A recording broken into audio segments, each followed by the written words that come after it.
Hello! Happy Friday everyone! So ayan, nandito ulit ako kay Mars, part 3 ng aming Zumba. So ayan, mag-stretching muna ako para mas maganda ang aking pag-umpisa ng Zumba namin ni Mars. So ayan, konting exercise lang.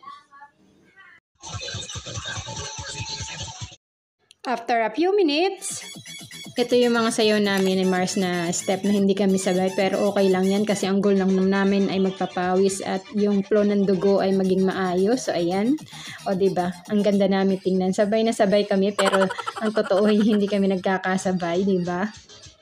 Ang pagsusumba naman ay hindi kailangang expensive. Ayan, kita nyo naman, nandito lang kami sa bahay.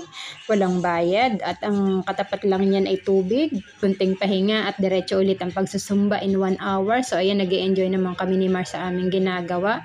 Na-exercise na kami at nagiging healthy pa ang aming katawan. So water is life. Thank you for watching everyone.